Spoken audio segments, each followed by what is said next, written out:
Hello, everybody. My name is Danielle Dionne, and I am with No Violence for Kids Canada. We are here today with a really special guest, Elizabeth Perry from ACES Canada. We're looking forward to a great discussion on really building a conversation around ACES and how knowledge of ACES can help us repeal Section 43. I just also want to acknowledge that I am here in Surrey, British Columbia, which is on the treaty territory of the Tsawwassen Nation, home of the Kaykwat and Semiahmoo people. I believe in their truth, and I also, as a white Canadian settler, take reconciliation seriously. And in doing that, I volunteer a lot of my time with No Violence for Kids Canada for Call to Action 6.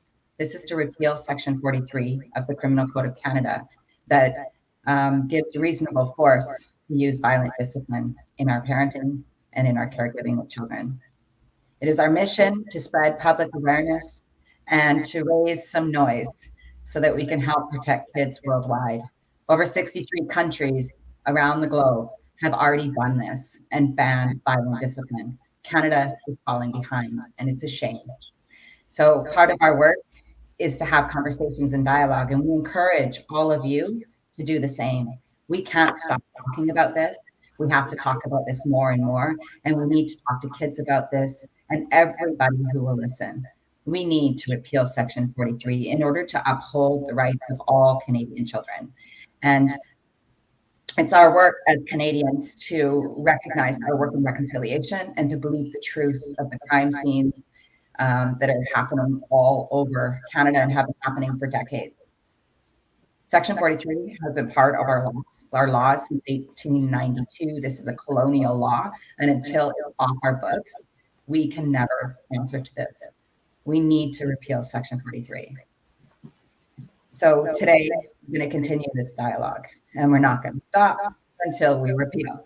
And we have a special guest here, and I just want to introduce Elizabeth Perry, who is the founder of ACES Canada. We met over a tweet. A noisy tweet.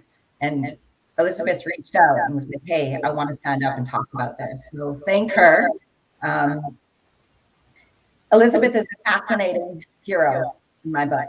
She spent decades talking about adverse childhood experiences and across the globe, talked to global leaders and advocates, and has successfully made a name for herself in this work. And it's an honor that she's here.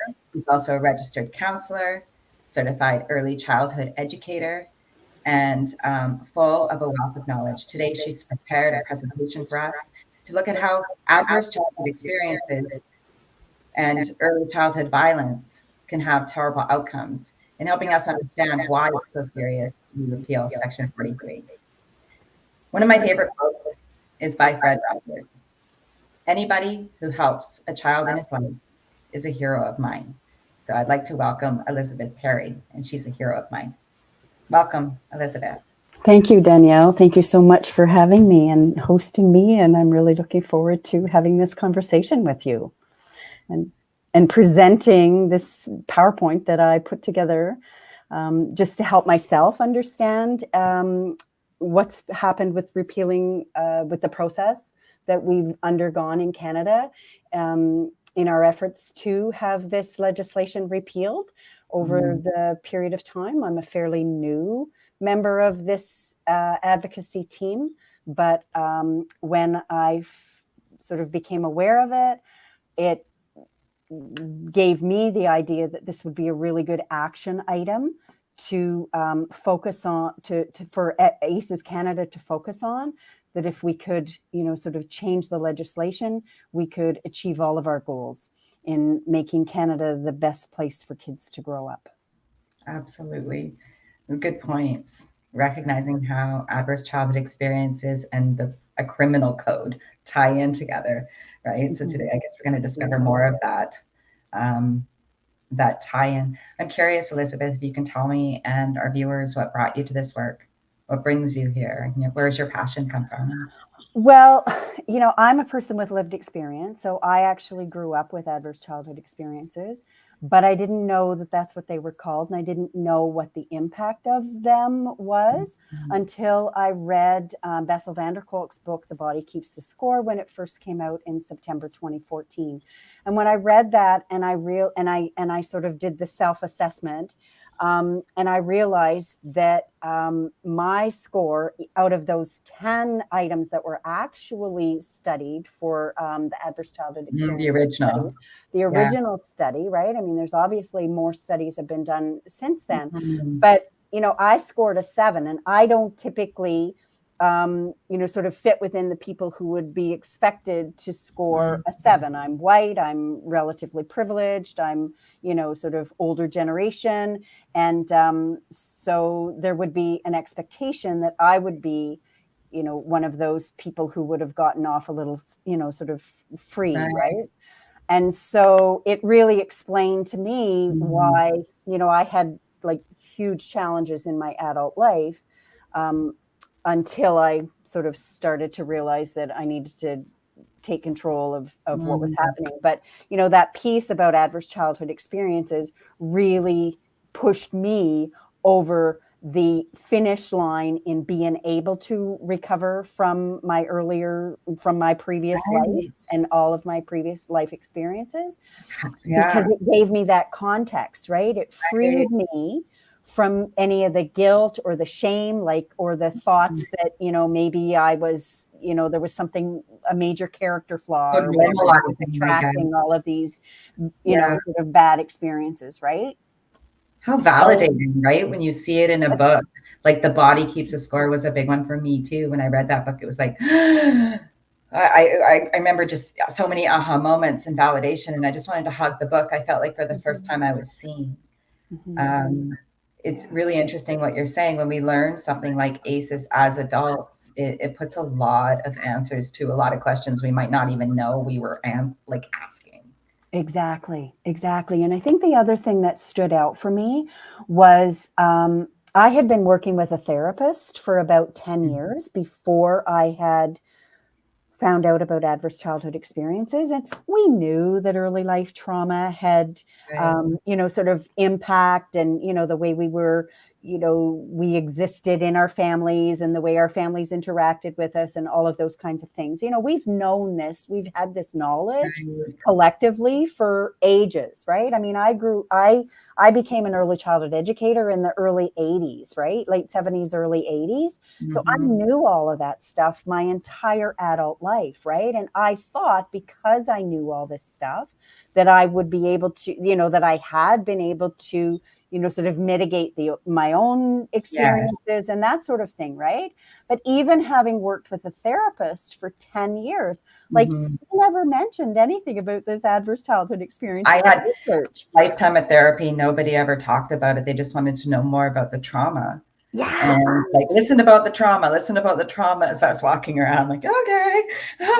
But it wasn't until I read that book and went, wow, this is why my body. It's measurable, right? It's measurable. Yes, right. And you can actually sort of look at it and say, oh my gosh, this is, and these are the impacts, and these are, there's social issues, and there's, sort of relationship issues, and there's financial issues, and there's, employment issues, and all of that sort of thing, in addition to, physical health issues and mental health issues, right? And so it all just gave me, it was almost like quantifiable data. Nice. To your history to now. History, exactly. Nice. Thank you. Really, really helped me realize that, it's not my fault. It's I'm not guilty. I can do something about it. And I also then knew what I was working against, so that I had something very, very tangible and specific that I could work to process to achieve that recovery that we all, sort of seek. I'm so happy. So that's it. That's what brought me to this work. So it was part of finding out about it, and then realizing my therapist didn't even tell me about it. And this research had been there since 1998, right? Right. And so it's well, everybody needs to know about this because I don't want anybody else to not know about it. And so I've spent the last 8 years being as noisy as I possibly can be, not always in being welcomed, but I just persist. I'm so happy to hear. Confident. Yeah. And I'm so happy you read that book. And, you know, I thank you for sharing your story a little bit there and also how you got here today.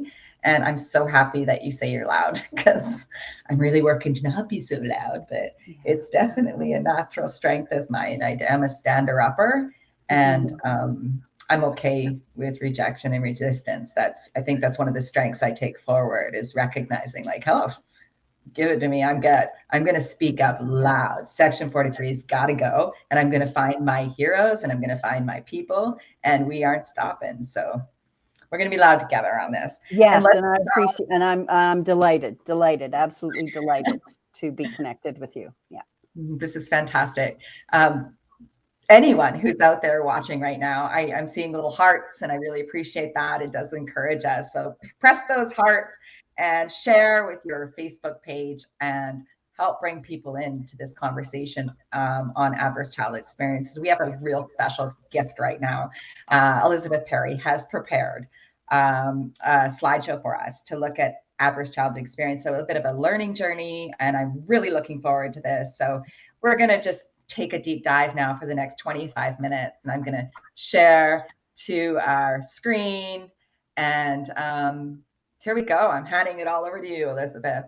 Okay, great. Thanks, Danielle. So when Danielle and I were talking about this, the reason that we sort of got together was because I put this slideshow together to present to some colleagues of mine who I was, suggesting that it would be something that we could work together to coordinate to add our voices to this endeavor to repeal Section 43. So I did a bit of a sort of a history of the process of what has happened in Canada over the last 30 years of, the process that we've gone through in the endeavors to repeal Section 43. But in preparation for this specific talk with Danielle, I added a few contextual slides about ACEs and adverse childhood experiences. So I'm just going to go over a little bit of that first of all, and I'm not going to get into the details like we mostly do with regards to adverse childhood experiences. I'm going to give you sort of a high level synthesized perspective of my own that I've just come to over the 8 years of working in this particular field. So all of it is in the efforts to explain why Canada should join the worldwide initiative to end corporal punishment. So first of all, adverse childhood experiences, right? They're not just those 10 events that we heard about in like in the survey or when you're doing your self-assessment or whatever, right? Or the ones that were measured in the original study. Adverse childhood experiences are essentially overwhelming events or toxic stress events that happen in childhood that occur without sufficient support, care, and guidance of an adult to make meaning of them. So it's not actually the event that is the problem. It's the fact that we're experiencing these types of events and children are experiencing these events without the mitigating protective factors and presence and involvement and sort of support of a protective of an adult who can help to explain it, right? So Gabor Mate, if you don't know about Dr. Gabor Mate, you need to. And he says that trauma isn't what happens to us, it's what happens within us. Right. And so it's not anybody, it's our own interpretation of the situation. And this is why it's so important to realize that, if there's an adult to help us understand that particular event, that's mitigated, right? And so it's not likely for us, we're not likely to internalize that and sort of take it personally. And as children are egocentric beings naturally, that's why that's part of the design, right? That, we think it's us and we're the ones who caused it, right? But if there's a mitigating adult, then we don't take that on for ourselves. So true. And I just want to touch too, and where we hear that whole angle of I was spanked and I'm okay. And this really speaks to that conversation. And first off, I'm so happy you're okay when people say that, because that's great. You're okay. And also temperament matters. So children that have different temperament, when they're hit, might not turn out okay. And a likely research shows they won't. So if you squeak through that crack, which is like 1 in 800 probably, likely the temperament of a child won't, especially with what you're talking about, this security balance of protective factors. So a child whose, temperament is more at risk and more vulnerable, without those protective factors, we really, really need to address those who are most vulnerable in this situation. Exactly. They're at high risk. Exactly. Yeah. So there have been about 25 events that have been defined as potentially toxic for children, including, big ideas, right, or like sort of overview, so abuse, neglect, household dysfunction, right, and also including community and cultural factors, right? So there are a number of different surveys that have been created. There's the original, 10-item survey, but then the WHO has a survey which includes some of those cultural factors that happen internationally. I'm thinking like child marriage, genital, FGM, those kinds of things, right? Harassment, bullying at school, discrimination. Yeah. So what I'm hearing you say is any overwhelming factor where a child has to live with that alone. Yes. Mm-hmm. So it could be a wide variety of children for sure that could find a toxic stress event. Yeah. And so it's incredibly imperative, considering the variety of toxic stress events, even recognizing the pandemic and the stress that parents are facing. Yeah. So this is an urgent matter for that reason. Yeah. Yeah. And war, refugee, right? If you're living in a situation that's insecure. So that's within the, sort of the community or the cultural factors. So these are just big, broad topics, but there'd be specific types of experiences. And any life challenges can be mitigated, right? Can be mitigated, to emphasize that, by the presence of protective factors, often described as resilience practices, right? Yeah. And it's like what the whole thing with resilience is we want to be able to build resilience into our body so that when adverse experiences happen, that, naturally some things do happen. We call those tolerable stress, right? Like, my dad died when I was 13. And so that would normally be a tolerable stress experience. Parents die, right? Parents die, grandparents die, any of those kinds of things.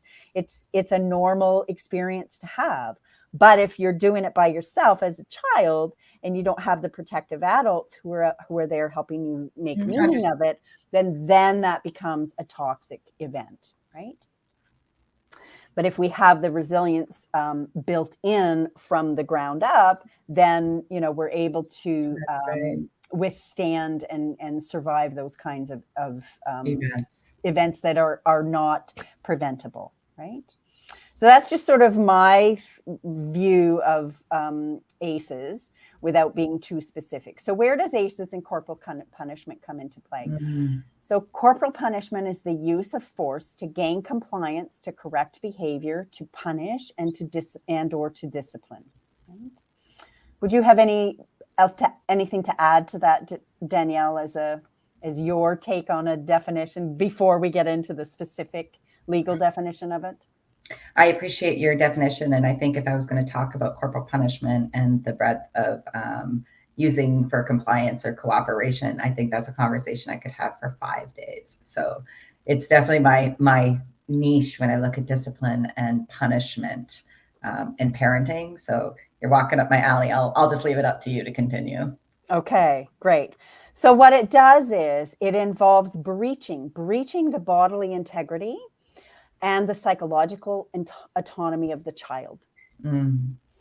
And so Alice Miller, who is one of my favorite people who really got me, who really sort of, when I read her books, it was like I had written them, and I found that I really felt that somebody knew what I knew and had taken the time to actually put it to paper.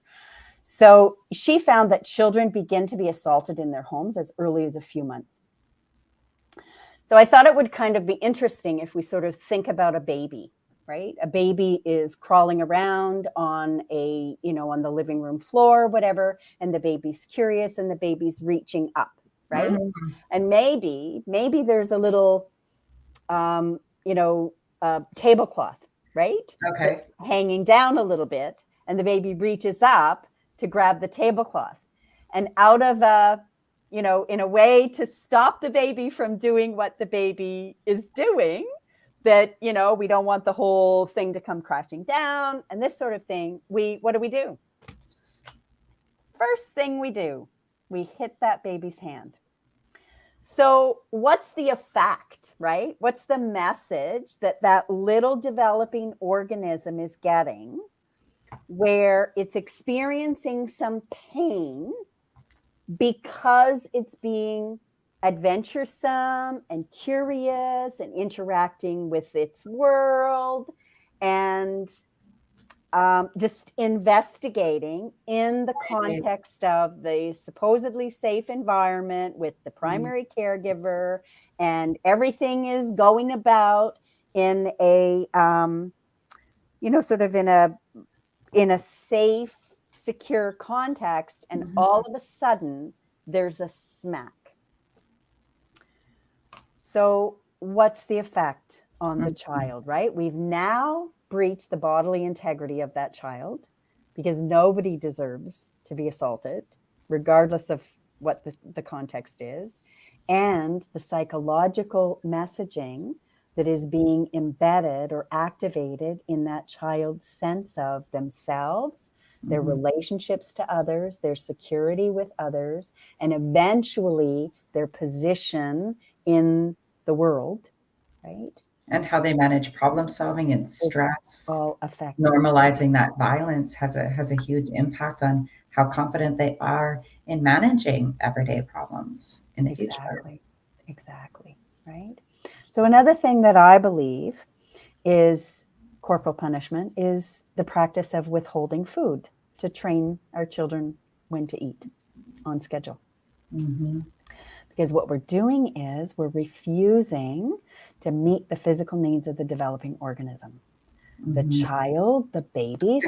So this is like at the beginning of the developmental stage, right? Yeah. As soon as the baby comes out of the womb, that's it. If we're trying to train that child to eat when it's convenient for us, then we're actually telling that child that your needs don't matter. You're going to comply, and you're going to suffer until you do comply. Listening to your body. I mean, the body keeps the score, but why we have to write books about the body keeping the score is because we don't pay attention to our bodies. We're so disconnected Because from babies were born this way. Exactly. That's what's so beautiful about children is they're so skilled at all the things us adults are working so hard to learn. Exactly. And we train it out of them, right? So ultimately, all of these behaviors are not benign, and they breach fundamental trust with the people who are supposed to be the ones caring for us and providing for us, right? Violence. Yeah. So what my focus is always on is needing a cultural transformation, right? Like, we need to change how we're perceiving the image of the child. How are we actually conceptualizing childhood, child being in our sort of society, culture, humanity? Those of us who grew up in colonial cultures experience the imposition of adult supremacy. Childism right there, right? I mean, it's everywhere, Elizabeth. I love this slide a lot. It reminds me too of like changing that cultural lens, putting kids first, like in all aspects of childhood. But it also reminds me a little bit of Valerie Michelson's work about normalizing violence, how we need to shift our culture and our lens around violence. It's so normal. And here changing even further the cultural lens on what adult supremacy, and thinking that children don't actually know better, and actually they do. They do. And Yeah. it's really Babies are wise, right? Babies are wise. Children are wise. Youth are wise. They don't know it all, right? Or we adults don't know it all, right? exactly, you got it right there. Yeah. No, I mean, I always sort of look at, children, like, it's our responsibility to help them develop, to explore who they are and what they have to bring in their particular time on this planet, right? Rather than imposing what we've already accumulated and learned along the way, it's for them to discover in their generation. And it's our responsibility as adults to support that. Exactly. It's this book here called Decolonizing Discipline, edited by Joan Durant and Valerie Michelson. And this is pretty much, you could see that I've got some highlights and Post-it stamps all over this book because I keep referring back to it. But it's, you're going here, and this is so important to talk about what's childism, ageism, racism, and violence, and the history of that in colonial culture. And it dates back so long, and the book does a really good job of explaining how we got where we are and the responsibilities that we all can take moving forward. It's got some really practical parenting ideas as well. But I also want to say, like, changing this lens and changing our behavior it's the work, and breaking cycles is no easy. And it's inside ourselves. It's inside ourselves as adults, right? That's right. And so, it's our adults' responsibility. It's all adults' responsibility to ensure that children are safe, secure, belong. They know they're valued. They know they're meaningful, as well as knowing that they're agents in their own lives, that they're the ones who are empowered to make their own decisions appropriately to their age, right? And being able to be, affective in their lives, right? And capable of achieving their potential, instead of having to fight to achieve their potential against the forces of conformity. They have a right to self-determination, to participation, to live violence-free. These are their rights under the Children's Rights Convention. And so it's really important that we recognize those rights and uphold those rights within our laws. And right now, with section 43, with section 43 still in our criminal code, we are not giving kids the right for self-determination, for participating in decisions that affect them, and also to live free from violence. So it's imperative. Yeah, and I've got some stuff in the next slide, I think it is, that sort of corroborates exactly what you're saying. So the challenge that Alice Miller has identified is that most adults didn't experience this, so we don't know how to do it for our children, right? And some of us think that today's children don't deserve it. And this harkens back to what you said. I was spanked and I survived.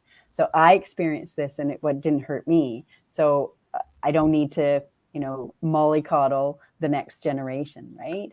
But the fact of the matter is, when I look around the world and I see humanity's behavior right now, that indicates to me that we actually have been affected, and we just maybe weren't quite aware of it. Like what I wasn't aware, to the extent that, the adverse childhood experiences affected me, that I was a bit oblivious as to why. And I think many of us continue to be. I mean, we could talk for days about this kind of situation, but it's really hard. It's really hard for us to look in the mirror and say, oh my gosh, maybe I'm not actually living up to the potential. Maybe I was actually affected by it, but it's risky. I have to be vulnerable to admit that. Or, what other people have said to me, well, Elizabeth, you're making problems that we are not as a society prepared to be able to support people to solve. So I'm not making the problems already exist. I'm just calling them out so that we can be mobilized to finally deal with them and stop continuing to perpetuate all of this this trauma-infused society that we have created, right? Where it just keeps getting issued, right? Like just re-traumatizing ourselves over and over and over again, generation after generation. And we've normalized that. Oh, it's so that's the big thing, is that word normalize keeps coming up for me, and yeah. how much we've normalized trauma, how much we've normalized our pain, how much we've normalized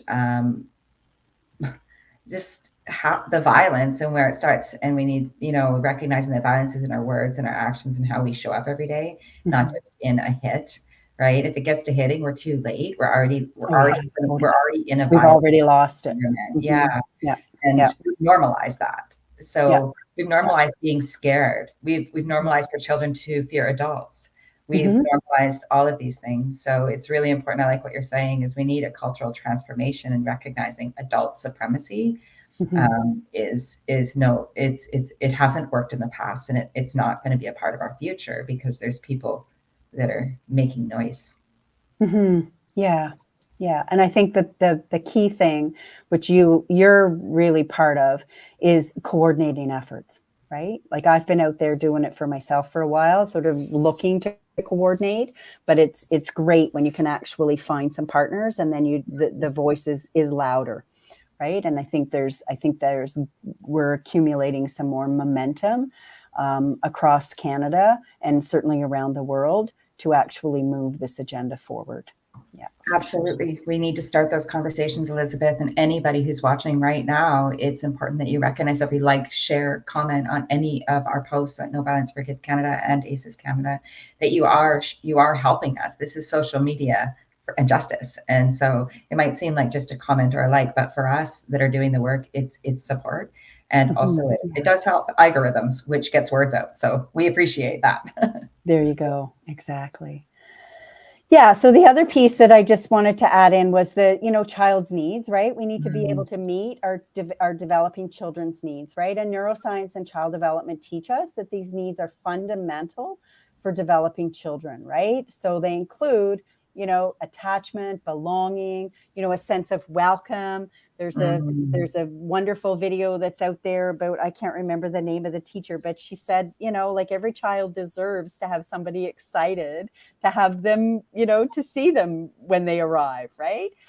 And sort of stimulation, intellectual stimulation, guidance, curiosity, interest, somebody who's interested in you, right? Engagement, soothing, comfort, nurturing, empowerment. There's that agency and their self-determination, as you were talking about teaching earlier. And discipline, I have to add, right? Children need all of this balance of teaching in a safe way. Yeah. So specifically to the rights in the UN Convention for the Rights of the Child. So I took these next 2 points from a recent publication by by the Coalition for the Rights of Children, who have published a 6-page rationale for repealing Section 43. So the link is here, and you can access that. Thank you for speaking to the launch. This is fantastic. Yeah, it's great. I'm not involved with that, but I'm another voice that is sort of out there on the sidelines talking about the same stuff. Exactly. But they specifically pointed to Articles 19, 3, 28, and 37 that specifies, the right to protecting children from all forms of violence, acting in the best interests of children, ensuring that school discipline respects children's human dignity, and protecting the child from degrading treatment or punishment. And then in the Canadian Charter of Rights and Freedoms, sections 7 and 15, guaranteeing the security of the person and equal protection of law regardless of age. So it's not just like the children's needs, but it's also the children's rights that this Section 43 is contravening. Thank you for that great slide. What a fantastic summary, and recognizing needs and rights. I think it's an important piece for Canadians to recognize that when we have archaic laws on our books that harm children, we are robbing them of their needs and their rights. But even more interesting, I think that's interesting to talk about. More interesting, I don't know, because that's devastating, but more interesting is recognizing when we uphold colonial laws, what this means. And it actually gives the federal government a way out for being accountable to our children. So once repeal comes along, then the federal government has to be accountable for breaking down barriers that are in the way to parent effectively, and provide scientific knowledge to parents without parents having to sit on wait lists. And when it's too late, their kids are already having trouble. So it's a really important slide. Thank you. Share the child needs and rights. Yeah, well, yeah, it was great to just be able to find it in that new document that has just recently been published, and just to copy that, and yes, to be able to direct people to access that as well. So just sorry to interrupt you there. The document that was just published, what is the rationale to repeal Section 43, where we had, I think it was through the ISPCAN conference, which is an international symposium for the international protection for the safety of abuse and neglect of children. And it was an international conversation that happened just last week, where the rationale to repeal was launched. It's a 6-page document that we will be highlighting too on No Violence for Kids Canada. And it's full of really, really good information. And this rationale is support of a lot of research that shows how Section 43 is an invasion of children's rights and needs. So, and it talks about some research and some pretty surprising facts about Canada. And also it's just a real encouragement piece by Dr. Joan Durant, Valerie Michelson, and Jillian Van Turnhout, and Ashley, I can't pronounce her last name because I've never heard it said to me, but and Dr. Ashley as well. So that was the 4 that presented the rationale at the IPSCAN conference. Okay, excellent. Yes, through the Coalition for the Rights of the Child. Yes. Yeah. Okay. So when I saw that, it was like, oh, that's really interesting, because it kind of goes along. Some of the stuff is similar to what I put in my slide presentation. So I think we're moving into that right now. So yes. So the next section is to talk about, sort of how does ACEs and, sort of correspond with repealing Section 43, right? And for me, it's the least that we can do for Canadian kids. And it's an action item that we can take into, so we can implement into our legislation, which then eliminates sort of the context within which these adverse childhood experiences can occur with impunity, right? So if we're not allowed to physically force our children to comply, right? And then we're eliminating physical violence, right? We're also eliminating emotional distress or emotional abuse in conjunction with, sort of breaching that trust and that relationship between parent and child when the parents are, sort of breaching that bodily integrity of the child by physically assaulting them, right? So it's those kinds of things that, this to me is pretty low-hanging fruit to be able to make some significant changes in our culture. I'm going to pause you there, Elizabeth. In every interview I've done and every conversation I have with people that are really working on this, that low-hanging fruit comment keeps happening, where it's so obvious, like that this needs to happen. And I also want to just shine a light again on the parents out there that are struggling. Parenting behavior is, I think, probably the most challenging to turn over a new leaf, and it makes sense that we do what we know in a time of stress or what we've had done unto us. So be gentle on yourselves out there, right? There's a lot of opportunity and options now. And I encourage everyone to reach out and just try something new every time. And And also to parents, it's not a permanent, right? If you realize that you've done something, then just own it, be accountable, show your child that you are a role model and that you can, say that you're sorry, and you can work with your child to figure out a better way among yourselves and within your families, right? And it's not, none of what I'm saying is intending to make anybody feel guilty or shame. It's about making sure that we're looking after the children and looking and healing from our own experiences that have harmed us, that we may or may not be aware of. So yeah, let's take care of ourselves. So this is just sort of taking us, quickly through what I have discovered, or what I discovered as I came across this initiative to repeal Section 43. Fantastic. So, and I've sort of taken some slides from different people and places and events that I have participated in, and I've tried to credit them as best I could. So just to review, what is Section 43?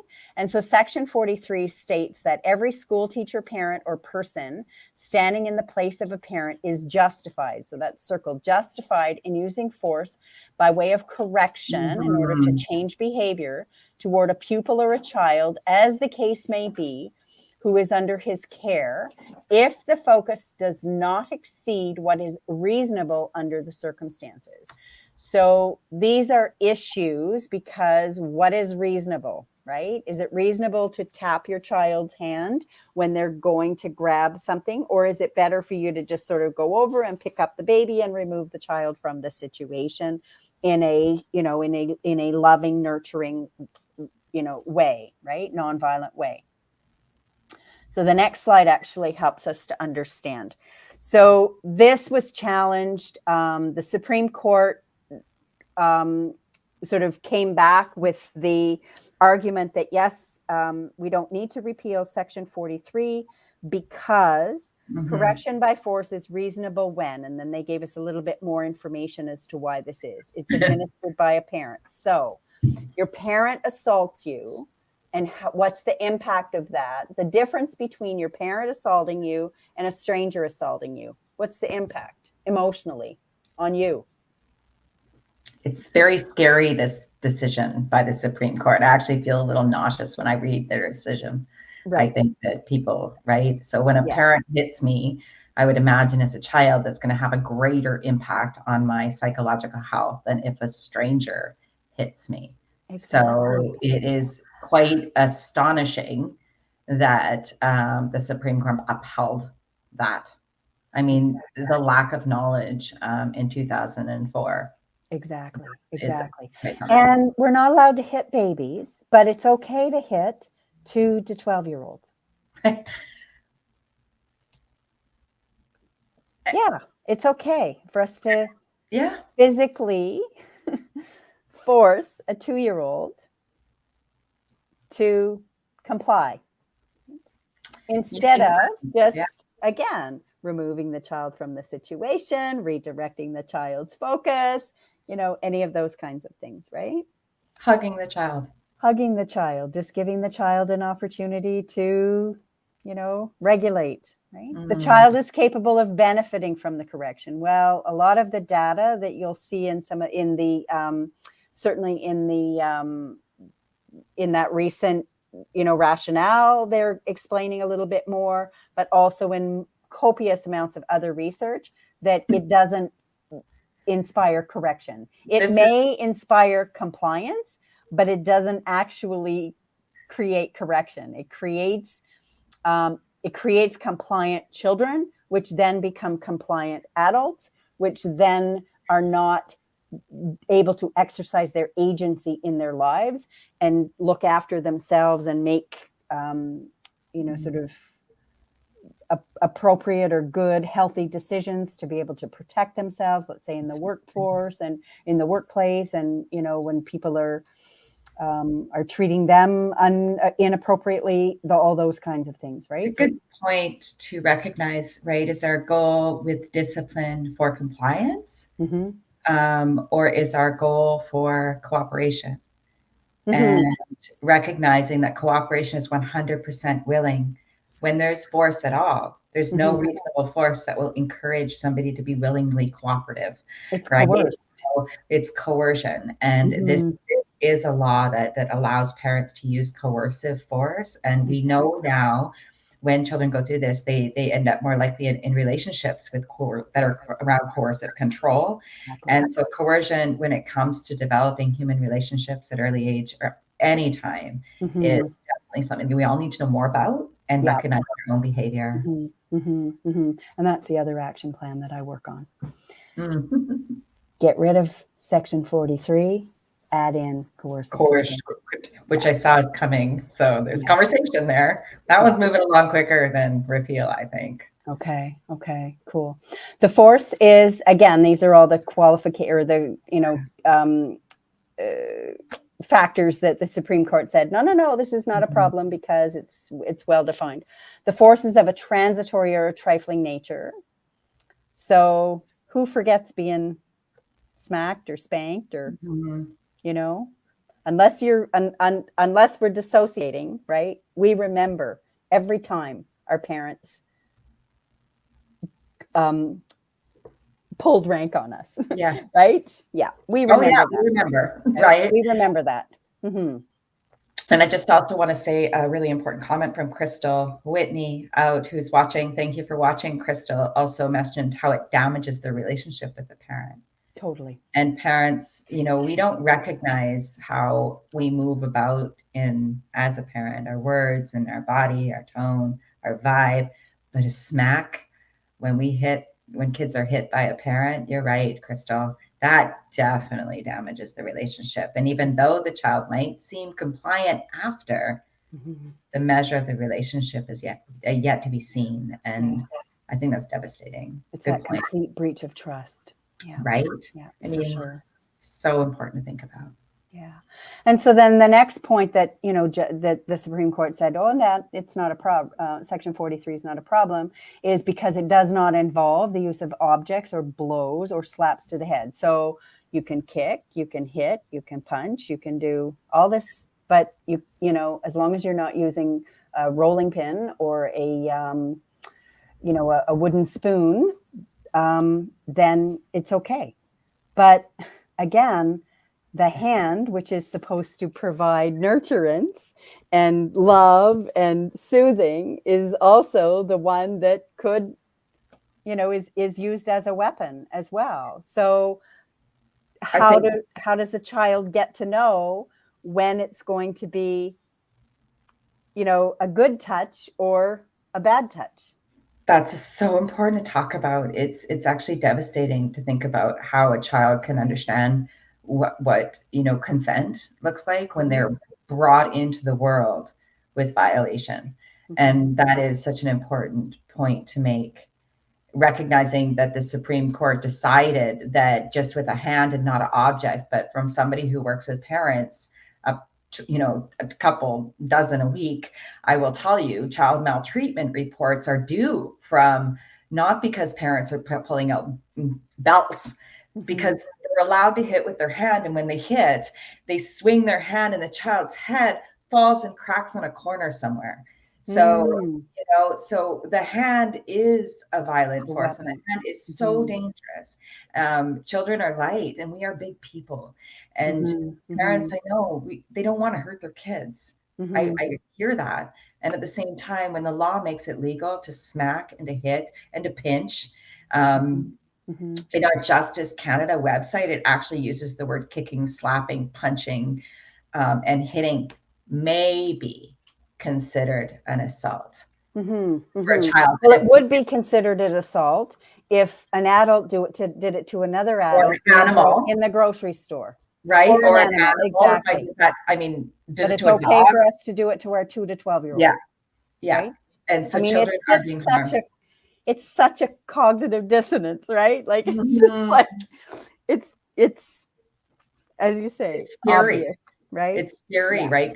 Parents need more protection around laws, so that when we're all of it, right? We all have those moments where we parent really poopy and but we also need to have structure and limits around us, especially because we're that changing generation of cycle breakers that are recognizing the research and recognizing reconciliation and recognizing that a lot of us, have a huge responsibility to break these cycles. But if the regulations aren't there to support us, it's easier just to say, it's like having no speed limit in a brand new hot car. I don't know about you.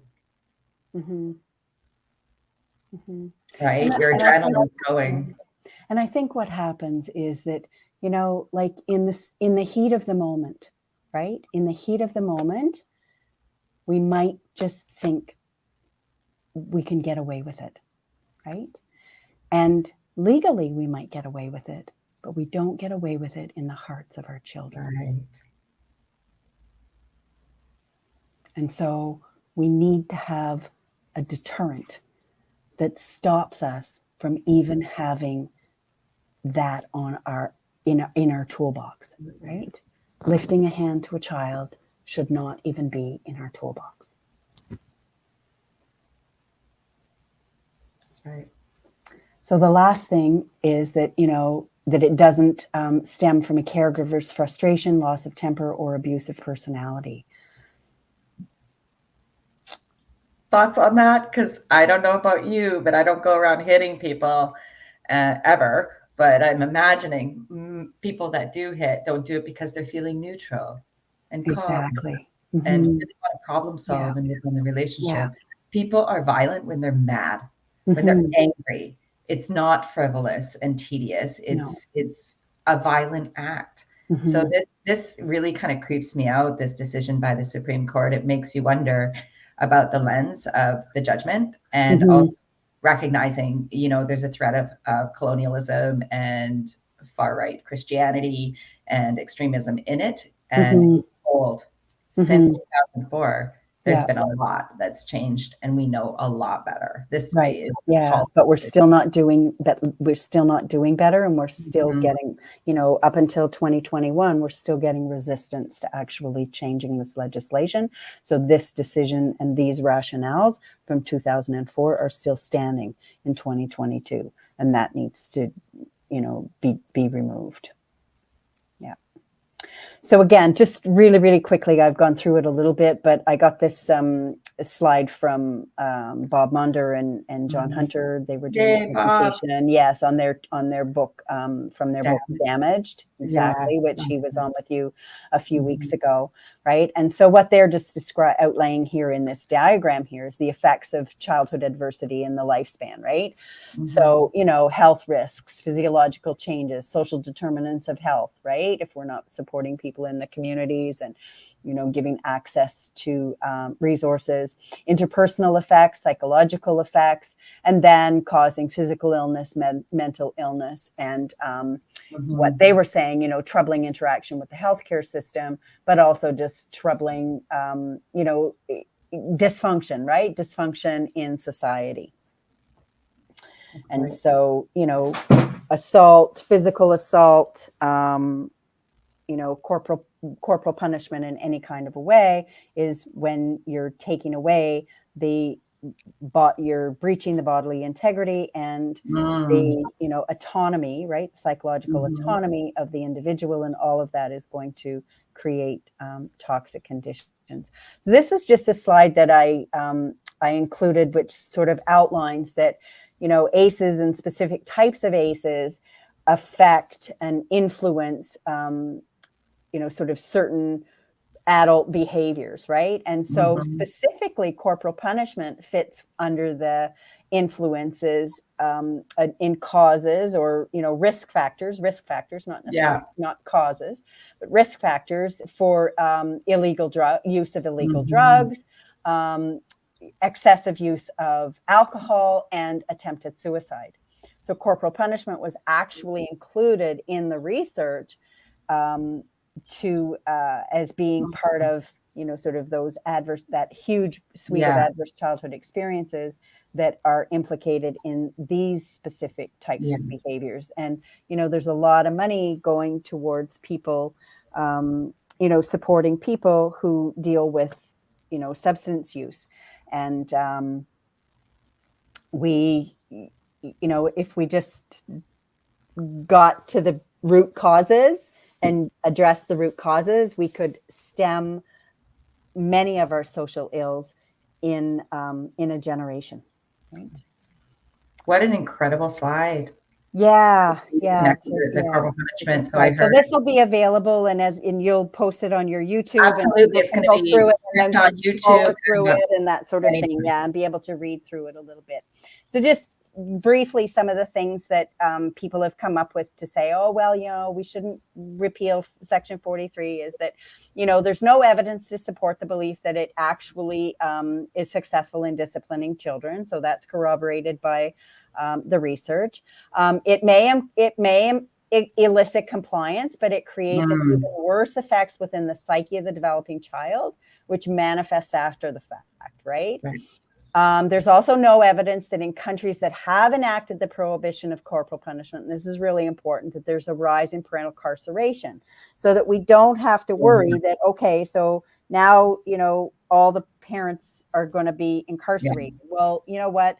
The fact that you've got a child, a parent imprisoned is an adverse childhood experience. So we're not going to remove one adverse childhood experience and create another one. Like, logically, that wouldn't be, that wouldn't work. And in fact, in countries, in some of those 63 countries you were talking about, they haven't actually found that there is an increase, right? Because what we're doing is we're just doing the deterrent on one side and the education, parental, education on the other side. It's like this sandwich, right? Exactly. Looking at things on all angles. That argument too is, I think it really holds true on how society has normalized parental rights over children's rights, right? So to me, when I hear, well, what about parents going to jail? I'm like, it's similar to seeing a parent now that has no child in a seatbelt in the back of their car, right? Is the cop all of a sudden going to pull them over and arrest them? Well, maybe there is some discrimination, harassment that happens.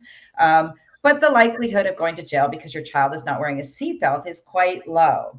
However, if it's your third, second time and you've also got a beer in your hand and you're not wearing a seatbelt and you're speeding down the road, so we need to recognize that the rights and the safety of others, and especially children, need to come before parental rights and fears of going to jail. Because when it does actually add up, I won't be shy to say, having a parent who is incarcerated is a horrible ACEs. It's one of mine. I understand that very well. And also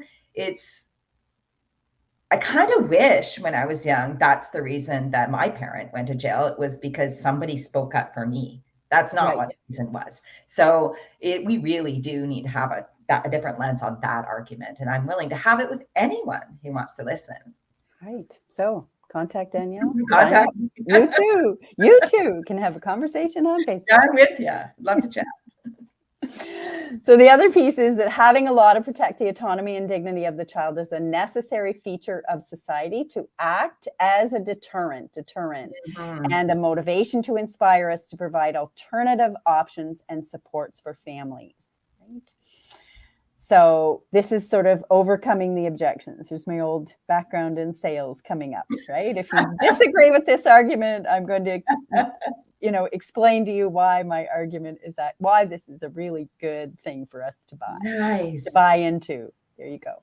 Fantastic. So one of the people who I've found has been extremely, sort of front and center internationally in this movement is Bess Herbert. And so she's from End Violence. And so she has done a number of different presentations that I have participated in, or attended rather. And I took this slide from her, and she's saying that there's 5 steps for us to put prohibition of corporal punishment into practice. So these are things that we would implement across Canada in order to put it into action. So enacting it, right? So adopting a law prohibiting corporal punishment, planning and coordinating and developing a costed national action plan and integrating it into the child protection systems. So we've got all of those, bases covered. Communicating, which is what we're doing, public education, awareness raising, getting the word out. You also, Danielle, do that with your parenting coaching, and I do it with my adverse childhood experiences advocacy, supporting positive parenting, so providing some training and support and funding. We must fund parent programs. And then evaluating to monitor the impact of the intervention. So those are just 5 things, the 5 components that any country needs to put in place. But I mean, we already have the infrastructure. We just need to change our mindset, right? Oh, just Thank you for sharing Best Herbert's work there. That's really lovely. I don't think I've seen that slide before, and it Okay. really Yeah, I does just thought it show. really synthesized things and Yeah, what a easily. hero. Yeah. Just shout out to her work and all these. Yeah. Endviolence.org. Anybody followed her and that organization on social Absolutely. media? I think we So follow them on Twitter, and they're also very involved with ISPSCAN and participate in a lot of those different events, getting this word out on an international basis. So the next few slides just sort of give us. So in 1991, Canada ratified the UN Convention on the Rights of the Child. So that was some of the stuff that we talked about earlier, those different articles, right? And committing itself to taking all appropriate legislative, administrative, social, and educational measures to protect the child from all forms of physical and mental violence, right? So this was in 1991. There were a number of different stages that went through the process. There was a woman, Corinne, I can't remember her last name, but she's Corinne's Quest is sort of the website that coordinated. Linda, that she's from out here in BC. Yes, she kind of, from what I understand, coordinated all of these efforts and started bringing it, and so it finally got into into the legislature, or whatever, in 1994. But it was they sent a copy to the brief Secretary of United Nations. Anyhow, I'm not going to get into this, but this sort of gives us the history of all of the processes that have happened throughout the years. So you can listen to this video again and go through this and get the steps along the way. Okay, so I'm just going to go through this. So then I think it was 2005, CHEO, the Children's Hospital of Eastern Ontario, hosted a coordinated effort with a number of different players across Canada, and they developed a joint statement on physical punishment of children and youth.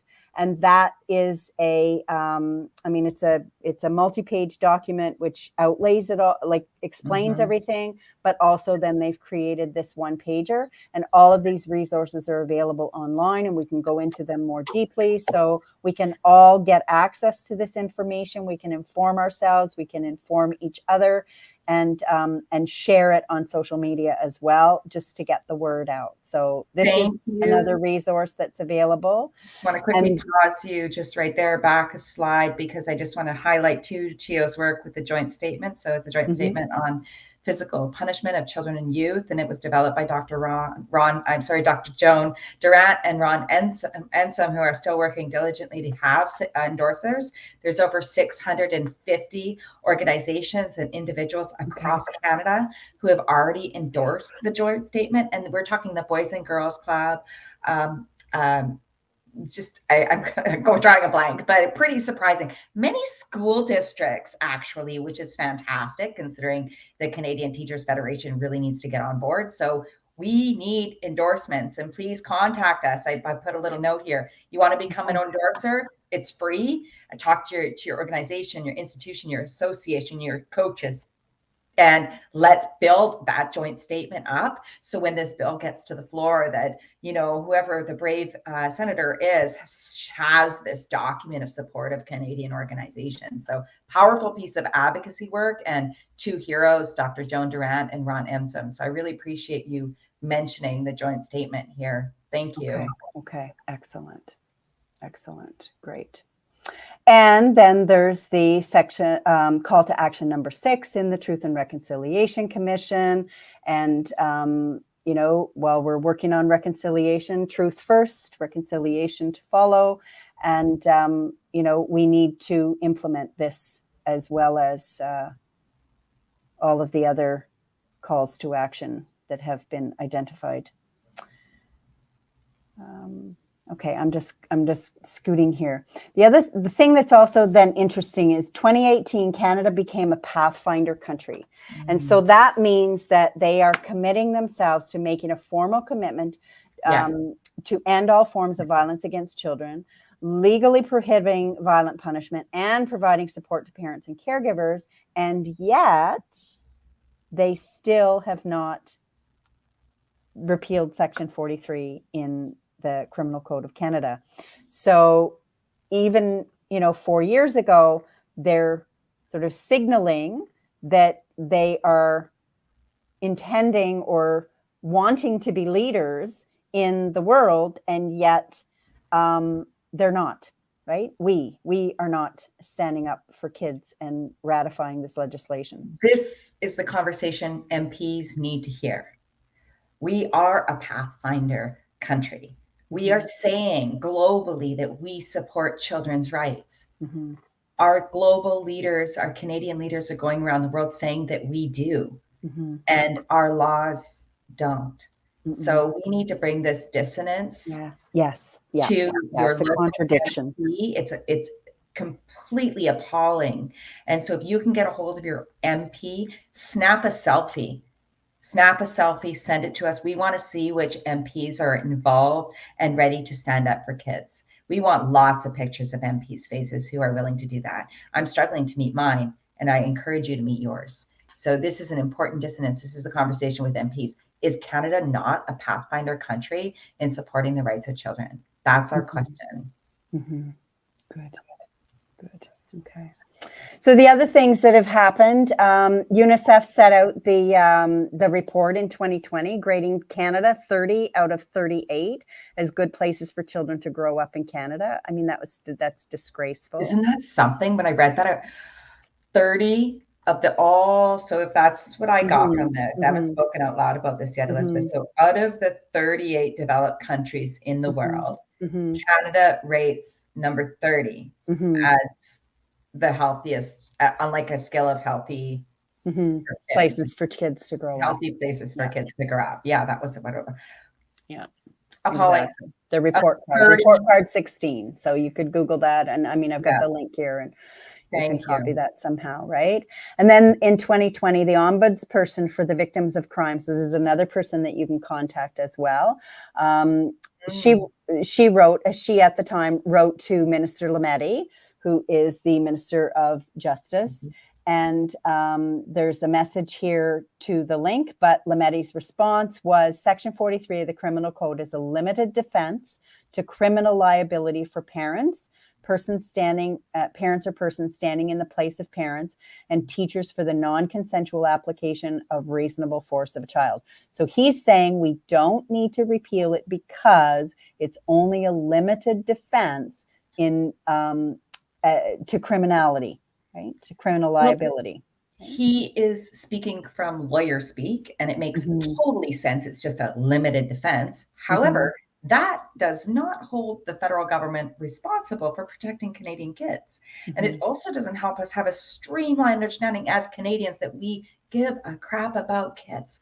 So his argument is it's so much legal jargon, and it really makes clear about how Lametti puts kids first. He's all about big talk. He's all about getting into rooms and having his legal jargon.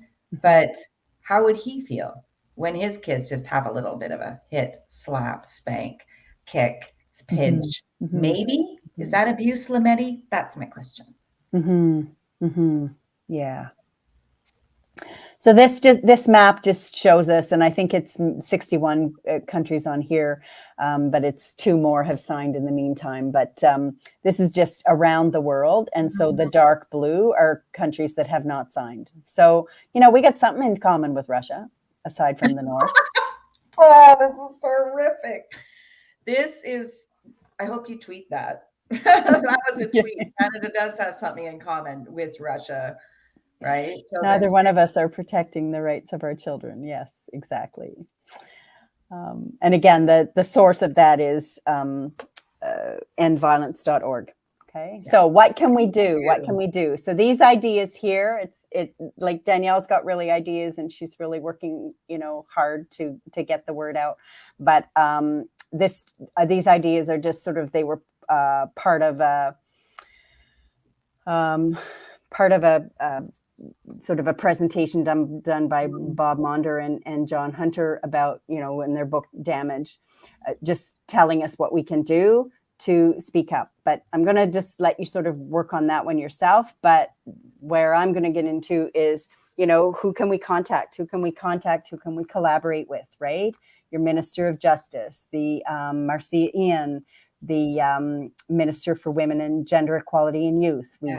Karina Gould, the Minister of Family, Children and Social Development. And I noticed on Twitter that you tag Carolyn Bennett in a lot of your tweets as well, Danielle. So, she could be added into your senators. So there's some senators that are a little bit more open to this kind of a discussion and advocacy. So we just need to find out who those people are. Let's find out who the oppositions are too. Twitter's really fun to be sassy. Let's call them out. It's time to call out the people that don't support the rights of children. And, I'm not sure about other Canadians, but those are not the legislature's people that I want in running government. I can't talk tonight, but whatever. We need to call out the people that are not supportive and bring in the people that are. Right. Yeah. And so you can get involved with investigating Corinne's quest. You can get involved with Danielle with this Stop Violence for Kids joint statement for the coalition headed by Chio. So that would be, signing on for that as well. There's a resource, endviolence.org, and then ISPCAN as well. They're a great organization, very, very vocal, very active on social media as well, offer at least one webinar, if not two a week, from an international perspective. So you get to hear what's happening everywhere around the world and initiatives that are underway. So we don't have to invent the wheel. It's already been invented by other countries, and we can just adopt their practices and incorporate them here in Canada. And I've also included some other resources as well that, and the last one here, Positive Discipline Every Day, is the website put together by Joan Durant and her research on how we can educate positive parenting. So this is just where I've come to with this, and I'm pleased and so thankful to have met with sort of connected with Danielle to amplify this information and to add my voice to the advocacy to move this legislation across the finish line. Thank you for this incredible document. And also, I'm so pleased with this presentation. It really does cover and what we can do about it, the effects of corporal punishment. It's so thorough. I'm going to be sharing this. I do have a couple questions that I just wanted, as I was writing notes, I thought maybe I could just touch on, because you're really looking at adverse childhood experiences. And when we think of a repeal for adverse, tying more into the conversation around ACEs and Section 43, can you tell me more about how do we get people involved in this that have lived experience? Because for me, what I'm finding is it's such a sensitive topic that either, people don't really want to talk about what happened or violence. So yet it's so important that we have people with lived experience in this conversation. So what is your understanding of that? How do we work with people who are traumatized to liberate and be active? You know what? It's a personal choice, right? And so I am quite open about my lived experience. And there are a number of people that I'm connected with. We sort of have a lived experience community in the ACEs movement. But, there's a lot of other people who are very open about their complex PTSD, so CPTSD. And the thing that sort of stands out to me, there's a couple of things. First of all, as I said, it's a personal opinion as to whether or not you get involved and speak for yourself. The other thing that I just want to let everybody who's listening know that what happened to you was never your fault, Whoops. ever, right? If you were, sort of, if you were not properly sort of cared for, if you experienced abuse or neglect or, any kind of violence with, in your growing up, like that was not on you, that was on the perpetrators. And so there's no shame around that, right? You are not there. And so what we need to do as a collective is to address that stigma that we sometimes put upon ourselves, and we may have previously put upon each other, that we should be ashamed of what happened to us. But it's not our shame to bear, right? So the other thing is, people with lived experience need to stick together because they're often left out of the conversation. And what I would love to see happen would be that when this gets to the floor, that some of us with lived experience participate in stating our case to the Senate and how our experiences impacted us throughout our lifespan, so that we can contextualize the importance for getting to the root of these sort of issues, and we can stem them for future generations, and also sort of validate for the people who have survived and stepped forward and been willing to actually share, that it gives their lives that meaning, right? That meaning and that fulfillment. I mean, when you and I were talking about earlier, it's like, this is my legacy, right? This is my legacy project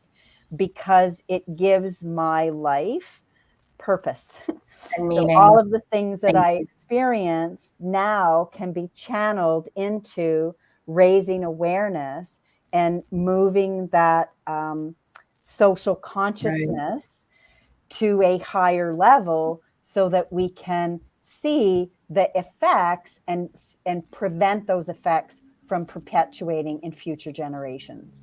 Thank you, Elizabeth. So what I'm hearing you say is, in order to get people on board with lived experience, towards moving towards justice and being active and speaking out, it takes a lot of compassion, but also what I'm hearing you say, when you do, you find your tribe, you find your people, and it is liberating. So it takes you beyond the couch of the therapist. For me, it really just it takes me beyond that conversation, because I'm able to talk about what I can do. And so that's a big piece. But we do have a question. And the peer support too, just to add that in, right? Peer support is big time. Yeah, immeasurably valuable. We have a question, and this is from a hero of mine who I met on social media as well, from Mary Souther. And I just want to say, hi, Mary. It's great that you're here. And Thanks for joining I us. know Mary, she pops up on my Twitter and Facebook, and we have so much in common in our mission to reduce violence for kids. And Mary is tons of knowledge. So the question is, and I'm not sure, I'm not an ECE, so I'm going to do my best, Mary, to answer your question and question it. So let me know if I got it right. With Elizabeth being an ECE, I'm curious what she thinks the impact of increasing the accessibility and hopefully the value of early childhood care. I'm passionate about increasing standards and support for caring for children. Do you think this is another branch of remedy? It seems care of children is deeply devalued. So I've been involved in ECE for over 40 years. And I moved through other fields, business, education, all kinds of things. And now I'm in counseling, practicing counseling. But 40 years ago, Mary, we were trying to get people to prioritize children, right? So the vision has been there for so long. And yes, early childhood educators, I heard somebody say today, Suzanne Zedike, shout out to Suzanne Zedike in Scotland. I heard her say today in a presentation that I attended that she delivered, that early childhood educators are the second most important people in society because they come only after parents in the influence in the lives of our developing children. So my vision for early childhood education is that early childhood educators know how they're impacted by their own adverse childhood experiences, are given opportunity to be able to find recovery and meaning in their experiences, that they are the leaders in implementing the knowledge of adverse childhood experiences and the prevention of adverse childhood experience and the guarantee of positive childhood experiences. Right. They are the prime deliverers of knowledge of positive childhood experiences because they are the experts in child development in conjunction with, sort of the developmental, psychologists and neuroscientists and that sort of thing, right? And those people, right? But I mean, the people who are directly interacting with our children in the critical years, right? 0 to 3. And on the other side of that too, when we look at ACEs, we need to also look at that an ACE, an overwhelming toxic situation, the protective factor there is to have somebody who supports you. And early childhood educators are adults in a child's life who can really set some protective factors and be support for children that might be facing traumatic events. And so our early childhood educators are the angels. And when you're talking, I'm wondering about gathering I'm writing notes. Early childhood educators, we need more of them on our cause. They know what they're talking about. So thank you, Mary, for this question. It's such an important and question. Keep up with the advocacy for sure, Mary. Yes. Absolutely. So much. So I'm happy Mary's here. I also want to just note too, Sarah's story has been following No Violence for Kids Canada and is probably one of our most active followers. So somebody who's taken, posting a lot. I see all the likes and comments from Sarah's story. And I also recognize that she does share her own story. So the courage of you speaking up. And I'm recognizing it's really about the system of care and protection around parental alienation and trauma. And just, Sarah, I'm just so happy that you're here, and I'm so impressed by your courage. So her comments all the time, every day we get a little comment on our page at one of them saying, "You are Earth Angels." So I'm putting it back on you, Sarah Story. You're an Earth Angel too. Thank you for sharing your story and for commenting and liking our work. Yeah, and thank you for being here, Sarah.